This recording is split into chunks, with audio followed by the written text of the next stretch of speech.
Space Station 13 is an adventure role-playing experience taking place on Space Station 13. But let's face it, if you're watching this, you already know what Space Station 13 is. However, if you don't know what it is, there's some videos at the end and in the description that'll bring you up to speed. However, even though knowing fully well what a space and a station is, we're here for Goonstation, because people seem to either be confused or weirded out by it. Also, please read the rules before going in. It may seem strict at first, but the goons are really relaxed and don't ban on first offenses. Last I checked. I haven't ever been in trouble with their admin staff, so I can't say. Let's get started with character creation. We'll breeze through this, but feel free to look at all the options. As a side note, enabling WASD is highly recommended.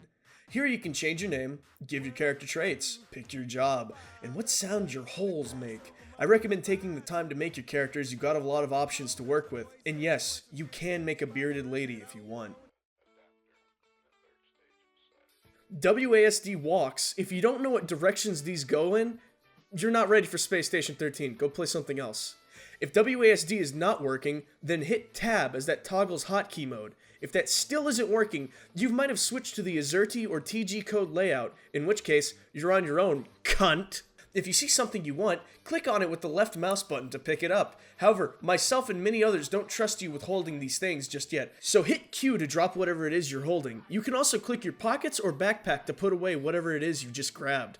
Or alternatively, you can hold spacebar to activate throw mode. Click on a tile or object to throw whatever it is you have in your hand at that selected target. You get it. You'll understand if you do it. Just do it right now. Do it. I dare you. I double dog dare you, motherfucker. If you're curious about whatever it is you just picked up, right click on it. This displays a drop down list of everything on that tile and whatever it is in your hands. Click the examine button and then you can read the description of the person and or item down in the chat box. You can also hold Alt and click on objects to also examine them. You can also use this context menu on people. You'll get a wide variety of actions to perform, such as pulling them. You can also pull people by holding down Control and clicking on them. Now the UI and controls go hand in hand since, look at this! There's really no avoiding explaining it unless you're explaining the controls, so here we go. You ever play System Shock? Space Station 13's UI is kinda like it.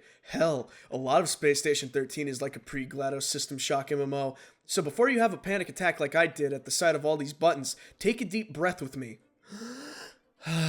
Because this whole video is dedicated to it and the controls surrounding it, and we already went over the controls, so that's half of it down. Hell yeah! Anyway, I'll be as brief as humanly possible, so let's start with your hands, since a wise man once said, like, this game likes to make a big deal about which hand you're carrying an object in. You want to know your lefts and your rights, otherwise you'll end up eating a crowbar, and that's not healthy. To switch hands, you either want to click an empty hand, or hit E on your keyboard. Okay, now that you know your lefts and your rights, hopefully you figured out how to manipulate your fingers around objects by clicking with the left mouse button. Now you're either armed or holding a sandwich. Before we get into actions, you're going to want to know about intents.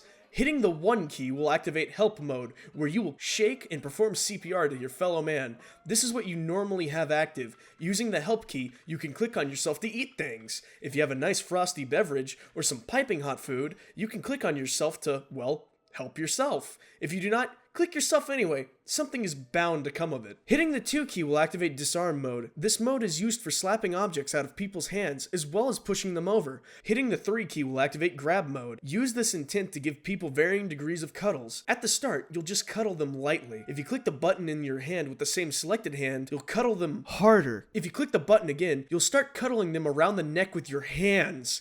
I fully recommend grabbing monkeys, as they love cuddles. I also recommend clicking yourself. You deserve some cuddles too.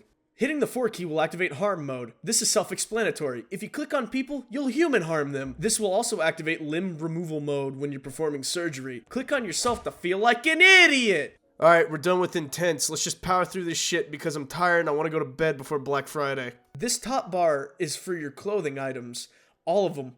Top to toes. Clicking on this green button will quick equip any clothing you have in your selected hand. Below that is your inventory, where you have a back slot for backpacks, satchels, and air tanks, a belt slot which can house fanny packs and belts, and then 2 pockets to carry random items in. Now let's move on over to the bottom right of the screen and explain what this guy and these buttons mean.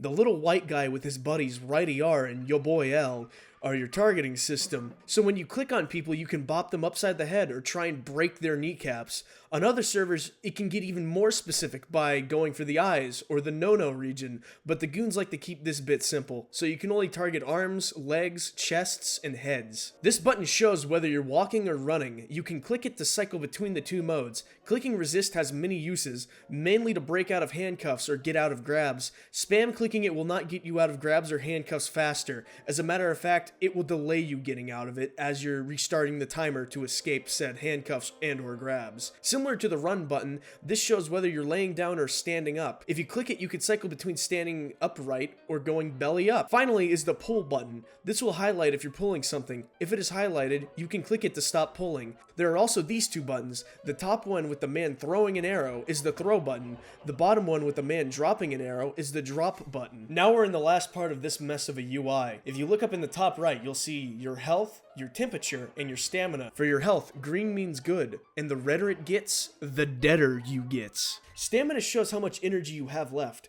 Stamina is burnt by holding shift to sprint, by hurting other people, or getting hurt by other people. Green means you're good to go and at 200 points. The minimum you can drop to is 46, where your meter will turn red. You'll want to take a break, as if somebody hits you, you'll be KO'd. You can increase your stamina through drugs. We'll get more into stamina and how drugs, food, and combat work later. Then we have your body temperature. Being too cold will cause you to take burn damage, as the icy cold is peeling your supple flesh away. You'll only be this cold while you're in space or in the freezer. Being ice cold also hinders your movement speed. By being too hot, you'll start taking burn damage as the air around you burns your lungs. It normally means there's fire nearby, so watch out for that. Lastly, you have some context buttons on the left. These pop up when you have a mask in an O2 tank, flashlights, or a fire extinguisher. There's also 2 warning indicators that pop up from time to time that show whether you're breathing fire or toxins. Alright, well that should get you started on the right path.